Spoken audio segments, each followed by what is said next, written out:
Hi guys, Vivian Central here, and welcome back to another video. And today we're going to be looking at my first ever New Who Doctor Who episode. And I thought, as this is my first New Who review, I thought we'd look at Rose, the first story of the revived series. Now, for some people who don't know what New Who is, it's basically there was a gap between Sylvester McCoy's last season in 1989 and the revived era, which was in 2000 started in 2005 with Christopher Eccleston's one, and in between there was a movie in 1996. So this was the first episode in the revived era of the show. So yeah, Rose is definitely a great start to the show. It works well. I'd say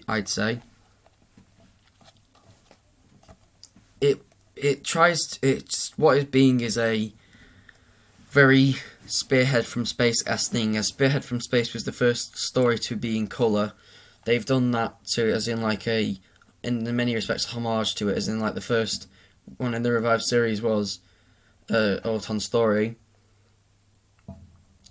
It works well. It's a nice introduction to Rose and the Doctor, and everyone, you can clearly tell there's something different to the Doctor than there was in the old run. He seems to you can tell that Christopher Eccleston's Doctor is supposed to be a lot darker, and you can clearly tell, and it works really well in that respect. The whole plot of the story is also how it also feels a little bit 80s, in the sense that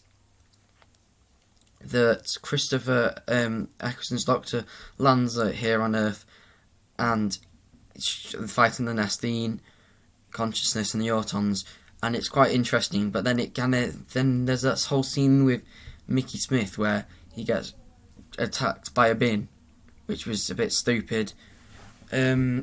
But yes, I also have the Target novelisation of Rose, which written by Russell T Davies.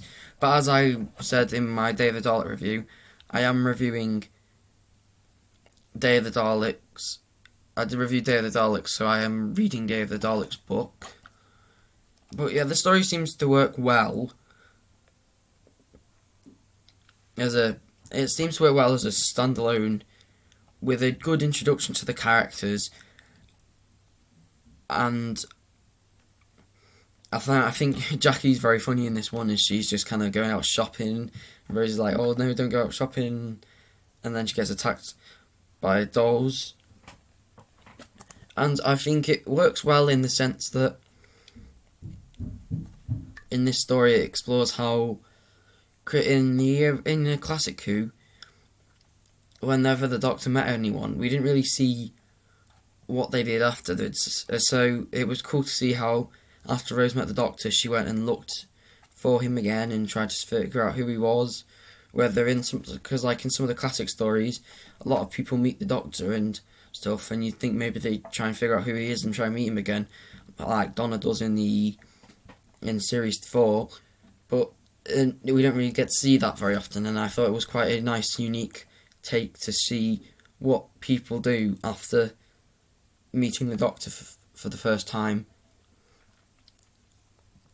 I think it's a very strong story, and I also love the scene where they get out the TARDIS and he says they need to find a big circle, and then Rose is like keep saying look at the London Eye basically, and he's like, what? I don't see anything. He's turning around. That whole scene's just always been quite a funny scene for me. I don't really know what's much more to say about it. I think it's it's a top tier episode, and it works. It's a very good episode, and it works very well as a first ever episode for the revived series. If there is anything I have to say, it's probably it takes a couple ideas from the Spearhead from Space and kind of adapts them a little bit, which is fine, but it kind of makes it feel like the story is a bit. It's almost like, I mean, it's kind of like with all returning villains, where you always seem to find with returning villains is that in some respects, because the villain's there, it doesn't stand on its own 2 feet a bit. And I think a good one is the Planet of the Daleks and the original Daleks, where the story seems slightly different, yet the plot seems to be pretty similar. Like, the Daleks are doing some evil plan, the Doctor comes and tries to stop the plan, or at least he tries to investigate what's going on, then he stops the plan, and it feels a bit like it's repetitive, which I kind of sense in this story. However, that's not a technically bad thing, because, I mean, Rose was made in 2005, Planet of the Daleks was in 1973. I'm sure that no one would really have noticed. It's only really when you rewatch them, if you watch them both quite close to each other, you see some of the resemblances.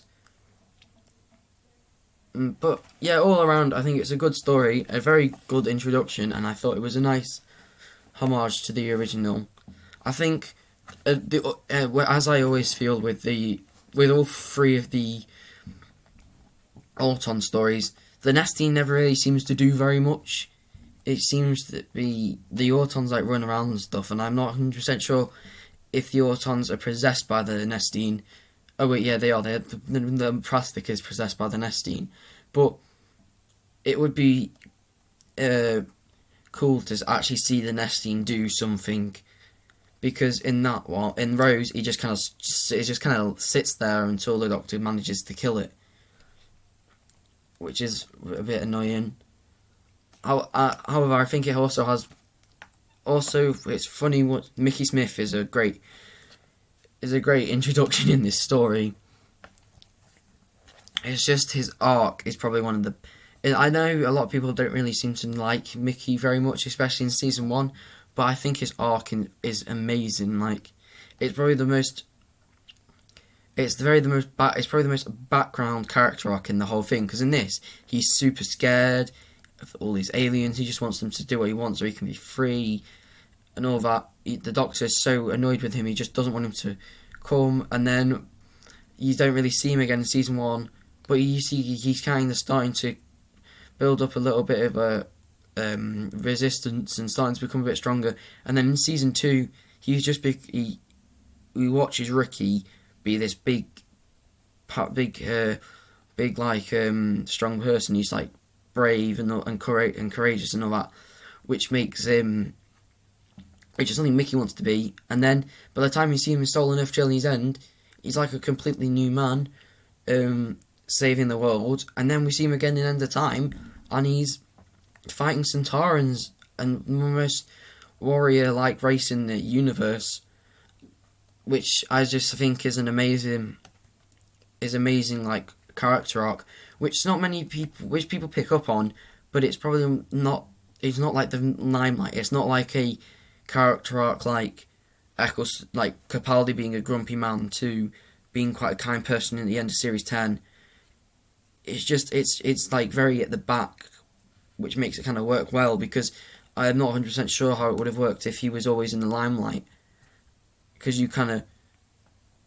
it's like you don't really see these changes happen, but you can start to get senses of it, and it feels like he's evolved while you haven't seen him, rather with sometimes with companions, because you'll watch. I mean, sometimes because you're watching companions evolve as you watch the show, it feels a bit.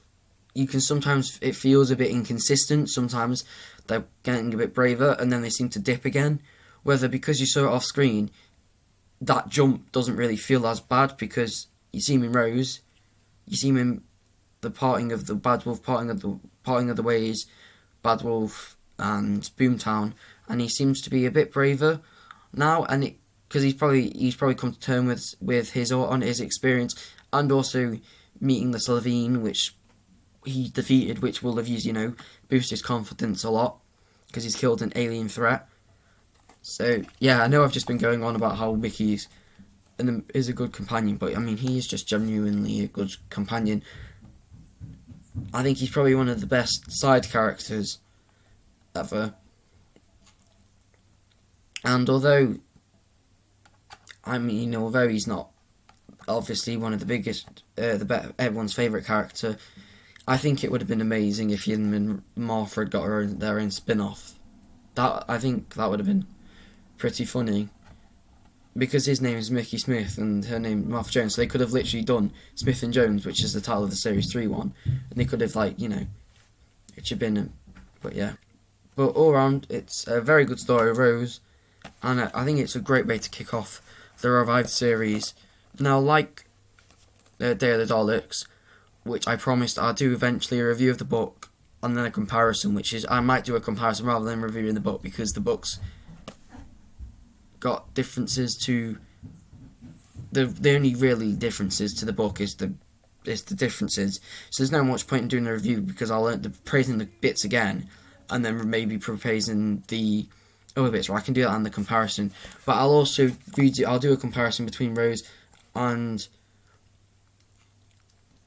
Rose. So yeah, and I'll also do some comparisons of other ones of each. I also have City of Death, which I can compare with the story. Genesis of the Daleks, which I will definitely do comparison. Day of the Doctor, which I heard is a very good one, and then Twice Upon a Time, which I think is a good story, so I give more credit. But yeah, back to Rose. I'll do a comparison for the novelisation as well, because normally the novelisation goes into more depth, which I kind of hope it goes, because it's a one-part story. I hope it kind of goes into more depth of her trying to re-find the Doctor, and maybe a bit more of her home life before she meets the Doctor in the Auton thing, because it kind of skips over her day, and maybe it'd be cooler to see if we watched the day. But I mean, not watched it, but read it. But I don't know. I mean, honestly, it could do anything. But yeah, as a story itself, Rose is an amazing first part to the first story in the revived series, and I think it's because of the way it is. The first story, in my opinion, Rose, is a significantly better story than The Unearthly Child. Not just the first part of The Unearthly Child, but the whole part of the whole story of Unearthly Child. Rose is a lot better as a starting story. But yeah, that's just my opinion. I hope you, if you like the video, please like and subscribe, and maybe watch another video such as my Day of the Dalek review, or my review on The Visitation. But yeah, if you enjoyed it, like and subscribe. Maybe leave a comment on your opinions on Rose. If you want to see maybe next I will do a review. I might not do a review on any of the story ones, just so I can have enough chance to read them all. But I might do a review on another New Who story, possibly. I want to do a review on Midnight, because that is one of my personal favourite Tennant stories. So yeah, that'd be good. Alright, hope you enjoyed. See ya.